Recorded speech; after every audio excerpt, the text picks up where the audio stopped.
सरस्वती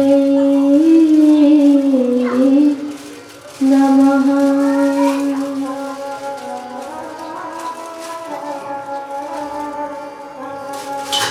ओम श्री गुरु चरण कमलेभ्यो नमः।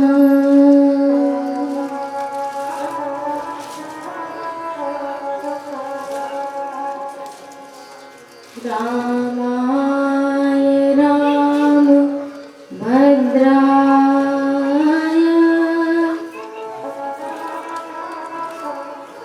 रामचंद्राय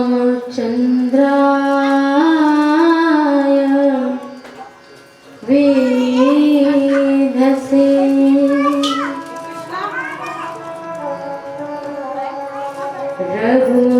रघुनाथाय नाथाय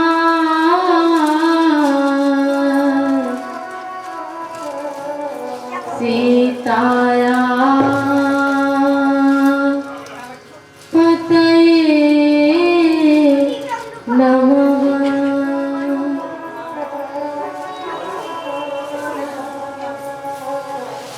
श्री राम राम रघुनंदन राम राम। श्री राम राम भरताग्रज राम राम।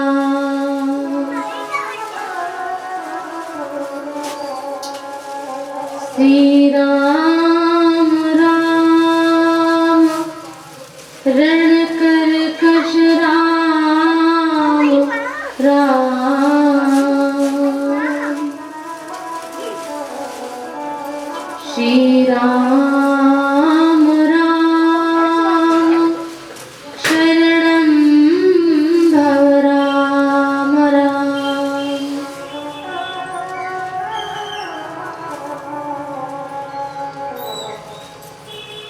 अतुलित बलधामं हेम शैलाभदेहं धनुजबल कृशानं ज्ञानिनामग्रगण्यं सकल गुण निधानं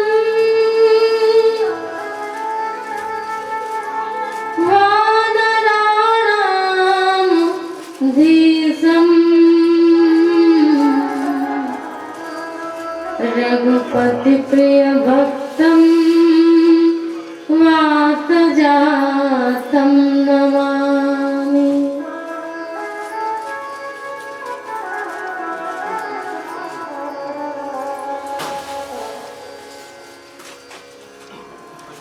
तुलसीदास जी के पद कमल बारंबार मनाए, गुण गाऊं सिया राम के हनुमत हो सहाय।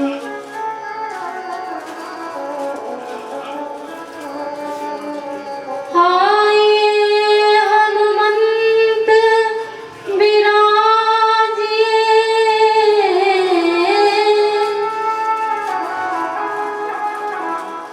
कथा कहूँ मति अनुसार।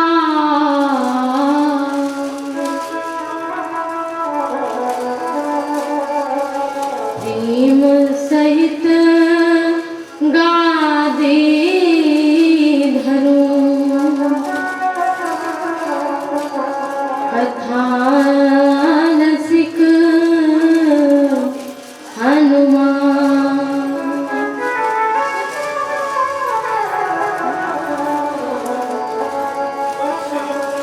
मंगल भवन अमंगल हारी, मंगल भवन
सियावर रामचंद्र भगवान की जय। उमापति महादेव की जय। श्री राधा वल्लभ भगवान की जय। हनुमान जी महाराज की जय। तुलसीदास जी महाराज की जय। सद्गुरु भगवान की जय। जय श्री सीताराम।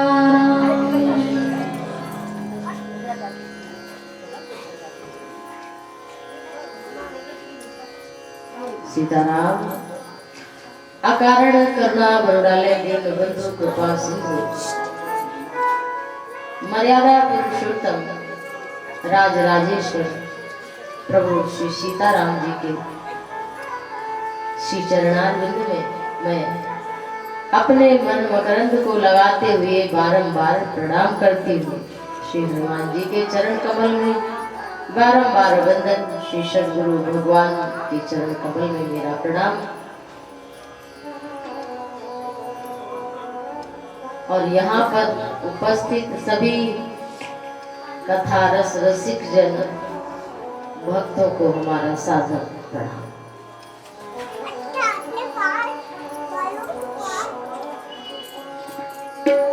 आइए हम सभी अपने मन कर्मवाणी को पवित्र कर लिए हैं प्रभु नाम से, और अब प्रभु की परम दिव्यादिदिव्य मंगलमयी सुंदर मधुराति मधुर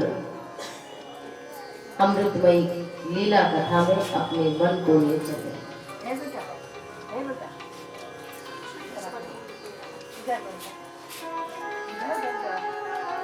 कल की कथा में आप सभी ने श्रवण किया था कि भगवान शिव और पार्वती एक हुए, श्रद्धा और विश्वास का मिलन हुआ। कल की कथा में आप सभी ने सुना, और श्रद्धा विश्वास का जब मिलन होता है तो पुरुषार्थ और विवेक का जन्म होता है। पुरुषार्थ स्वरूप स्वामी कार्तिकेय का जन्म हुआ विवाह के पश्चात, और विवेक स्वरूप बुद्धि स्वरूप श्री गणेश जी का प्रादुर्भाव हुआ। गृहस्थ जीवन परिपूर्ण हुआ, और कार्तिकेय स्वामी ने तारकासुर का वध किया। इससे देवता आनंदित हुए, लेकिन भगवान शिव अति कृपाल हैं। वो कैलाश पर पहुंचे, और वहां पहुंच करके भगवान शिव, गोस्वामी तुलसीदास जी कहते हैं कि शिव के समान राम जी का दूसरा कोई भक्त हो ही नहीं सकता। और शंकर जी को छोड़ो अकेले, जो शंकर जी का परिवार है वो सब क्या करते हैं, भजन करते हैं। तो शंकर जी के दरबार में आप जाकर दर्शन करते होंगे, तो वहां पर देखते हैं कि शंकर जी की सवारी क्या है, वृषभ है, और माता जी किस पर सवार है, शेर पर सवार है, और कार्तिकेय जी मोर पर, और गणेश जी मूषक पर।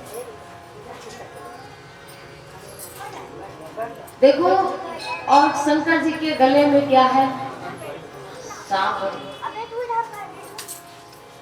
अगर देखा जाए तो उनके स्वभाव में, उनका मूल स्वभाव प्रकृति ने बनाया है, वो कितना विपरीत है, कितना विपरीत। शेर पाए तो बैल को खा ले, क्योंकि माता जी उस पर सवार है। अब एक ही घर में सब रह रहे हैं, सबका भिन्न भिन्न प्रकार का स्वभाव है। शेर का स्वभाव खूंखार है, वृषभ का थोड़ा सही है, बढ़िया है। तो शेर पाए तो किसको खा ले, वृषभ को खा ले। और स्वामी कार्तिकेय मोर पर सवार है, स्वामी कार्तिकेय मोर पर सवार है, और मोर किसका भक्षण करता है, सांप का। तो शंकर जी के गले में सांप रहने ही न दे। अगर स्वामी कार्तिकेय का वाहन चाह ले तो शंकर जी के गले में कहाँ सांप रह पाए, क्योंकि वो तो उसका भक्षण करता है। और सांप क्या करता है, चूहा मिल जाए तो उसका भक्षण कर ले, लेकिन करते सब क्या है वहां पे, जो विपरीत प्रकृति का स्वभाव बनाया हुआ, लेकिन फिर भी अनुकूल है सब। करते क्या है, ईश भजन सारथी सुजाना। ईश भगवान शंकर को कहा जाता है। ये लंका कांड की चौपाई कि भगवान शंकर ईश भजन सारथी सुजाना। हर व्यक्ति का जो सारथी है वो भजन है। तो ईश भजन सारथी सुजाना। कौन ऐसा घर होगा जिसमें कलह न हो? है कोई घर? कोई ऐसा घर हो भाई, अगर किसी का हो कि हमारे घर में कोई लड़ाई झगड़ा नहीं, केवल प्रेम ही बरसता है सवेरे से रात तक, उठा लो भाई हाथ किसी का हो। घर का जाने दो, पति पत्नी पहले तो ये होता भाई से नहीं पड़ती, फिर भाई भाई अलग हो जाते हैं। माता पिता से नहीं पड़ती, फिर कहते हैं माता पिता के साथ नहीं रहेंगे, फिर बात यहाँ से और ज्यादा बिगड़ जाती है। पति पत्नी सोचते हैं हम दोनों जने रहेंगे तो आनंद से रहेंगे, लेकिन फिर आपस में ही लड़ाई होने लगती है पति पत्नी में। फिर यहाँ तक बंटवारा पहुँचता है, बहुत लोग पति पत्नी अलग हो जाते हैं तो अपने मन से द्वंद्व चलता रहता है। यह द्वंद्व कभी मिटने वाला है नहीं। जिसके जीवन में भजन आ गया, द्वंद्व तो उसी का समाप्त होगा। वो भीड़ में अकेला है और अकेले में भीड़ है, ऐसा जीवन, ऐसा व्यक्तित्व बन जाता है। लेकिन जब भजन करता है तो शंकर जी नित्य भजन में है। आइए भगवान शिव की कथा को हम विराम दें और सीताराम जी की कथा प्रारंभ हो। शंकर जी सीताराम जी की कथा सुनाएंगे, तो उससे पहले हम भगवान शिव, देखो शिव की कथा सुनाई क्यों? भरद्वाज जी को याज्ञवल्क्य मुनि ने क्यों कथा सुनाई? पहले उन्होंने तो राम पूछा था ना, राम के बारे में कि राम कवन प्रभु पूछो तो ही, लेकिन उन्होंने शिव कथा क्यों सुनाई? इसलिए कि तुम मन कर्म वाणी से शंकर जी के भक्त हो कि नहीं। क्यों? राम जी की कथा सुनने के लिए शंकर जी का भक्त होना जरूरी है। इसमें याज्ञवल्क्य जी ने कहा कि हम तुम्हें कथा कब सुनाएंगे? जब तुम शिव कथा पूरी सुन लोगे। और जब पूरी शिव कथा सुना दी और उतने ही ध्यान से, उतने आनंद प्रेम से सुना, तो कहा प्रथम ही मैं कही शिव चरित, बूझा मरम तुम्हारे, सुचि सेवक तुम राम के, रहित समस्त विकार। कहा मैंने पहले शिव चरित्र इसलिए कहा, प्रथम मैं कहीं शिव चरित्र बूझा मर्म तुम्हार। कौन सा मर्म जाना हमने पहले? कि तुम सुचि सेवक, तुम सुचि पवित्र मन से राम के भक्त तभी हो सकते हो जब शंकर जी के आराधक, उनकी आराधना करते हो। जही पर कृपा न करहि पुरारी, ये शंकर जी के शब्द हैं, राम जी के। जही पर कृपा न करहि पुरारी, और सो न पाव मुनि भगति हमारी। श्री राम जी कहते हैं कि जिस पर शंकर जी कृपा नहीं करते वो हमारी भक्ति प्राप्त ही नहीं कर सकता। इसलिए राम जी की कथा सुनने से पहले शिव कथा सुनाई कि राम जी की भक्ति कथा प्राप्त सुनने का अधिकारी है कि नहीं। वो कहीं हरिहर में भेद तो नहीं समझता। तो ऐसे भोलेनाथ को श्रद्धा भक्ति भाव से हम सभी प्रणाम करें।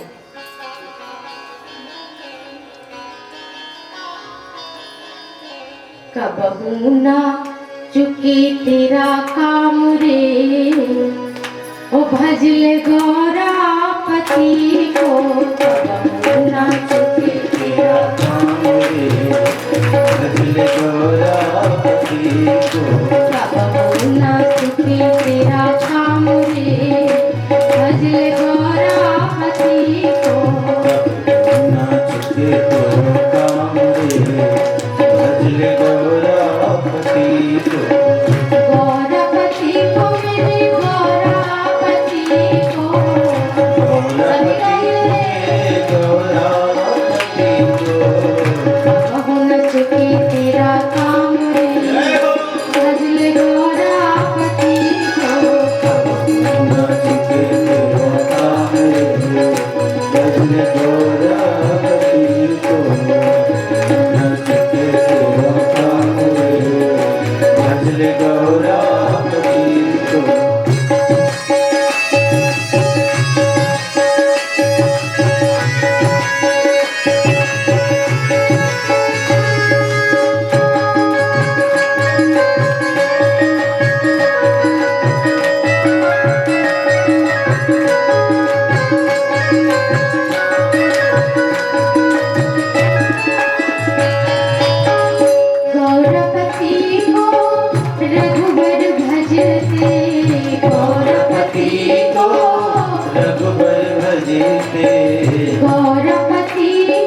को माधव भजते, गौरपति को माधव भजते, गौरपति को माधव भजते, माधव भजते हाँ माधव भजते, माधव भजते हाँ माधव भजते, गौरपति को माधव भजते, गौरपति को माधव भजते, कितना है प्यारा नाम रे,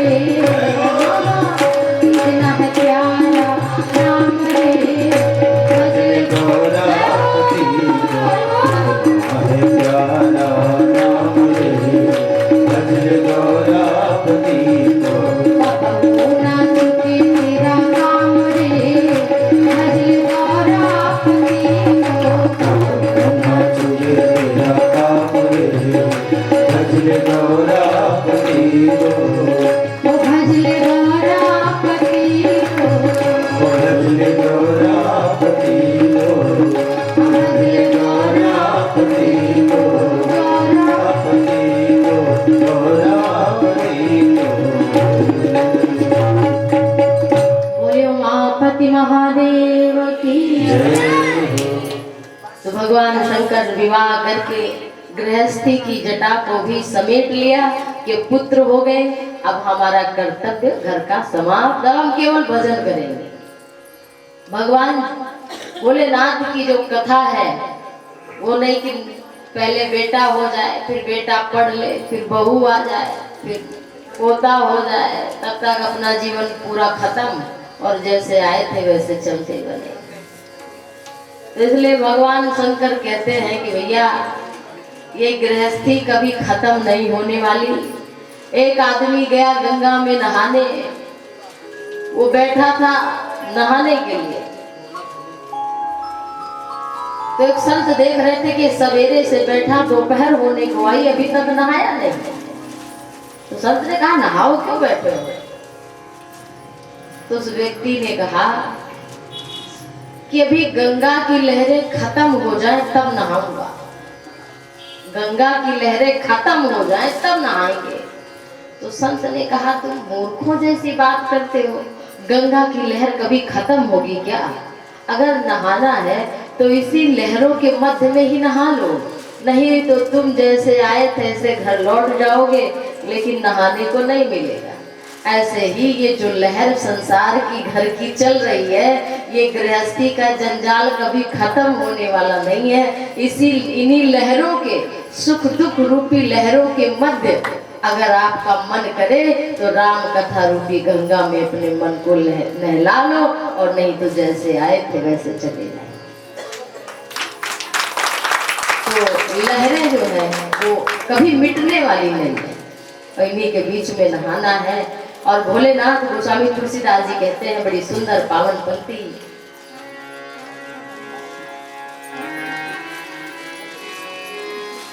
एक बार तेहि तर प्रभु गया, एक बार प्रभु गया, एक बार तेहि तर प्रभु गया, एक बार तेहि तर प्रभु गया हो, तरु बिलोकी मुर अति सुख भया, तरु बिलोकी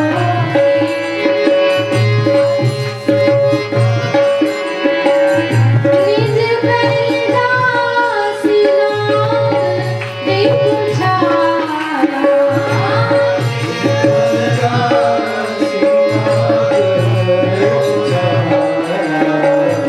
बैठे सहाय शंभु कृपाला, बैठे सहाय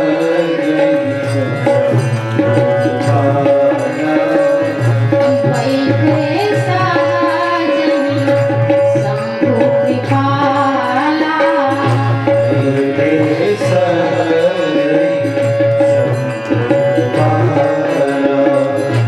बैठे